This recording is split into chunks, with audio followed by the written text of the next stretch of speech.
No one should tell you how to live your life, and no one should judge your choices as a moral matter. We all have different capacities and we all have different ways to contribute.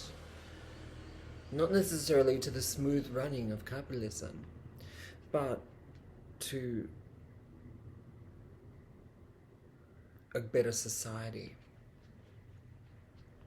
So any video that I make here is mindful of my own experiences, but also wishes to contribute something. Sometimes it's not always well thought out or planned. It's a little bit off the cuff. But I can talk about a whole lot of things. We can talk about a whole lot of things. Nothing constrains us. And the best thing ever is throwing off shame, throwing off stigma. Sometimes shame and stigma is intergenerational, like trauma. In fact, the two can go together. What does it mean to be someone who has mixed race heritage and yet that is denied about you? What does it mean to be someone who is always trans and not allowed to be in society? How do those things go together as well? What is it like to live in our bodies and struggle for intelligibility? It has to come from us first. That is, that we have the authority to speak.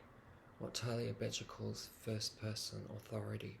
There are any number of people who will try to invalidate you, but they don't know the score. The body keeps the score, but there are ways through the struggles that we have. Mental health struggles, social struggles, political struggles, structural violence struggles. I'm committed to that. And even though a video cannot promise anything like major social transformation,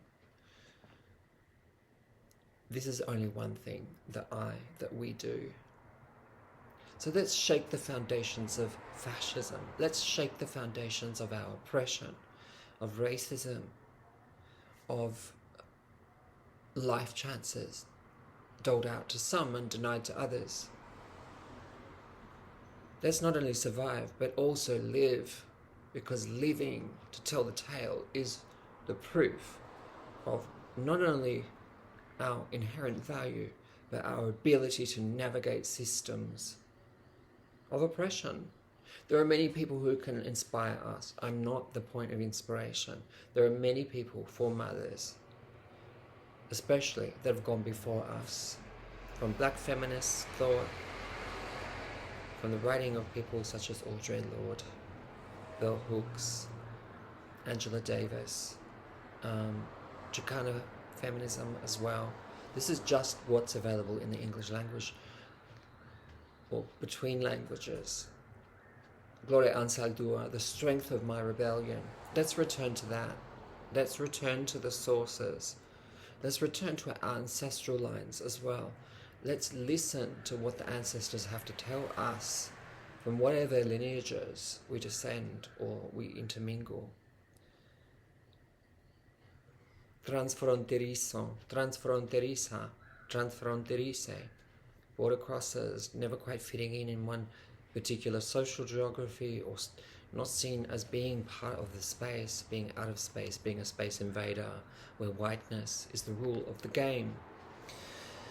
Let's resist all of these things in spite of the fact that we're called woke, that we're reduced to figures. There's so much work to do, and that's where my commitment will lie, has lain over these years. Sometimes when I just thought it was a personal struggle, and it's actually a whole lot more than that. Happiness is through revolutionary change. And we know that it's coming, and we know that we have to be prepared to be up for it, and fearless and fierce. It's fine to express your emotions when you're down, when you're vulnerable, when you're scared. All of these things are part of a human and humane reaction. I have my vulnerabilities as well. But one thing I've learned through coming through trauma is that have incredible skills and strength as well. And I start from here, and I start from those that came before. And I listen to those voices. What are the voices that you listen to?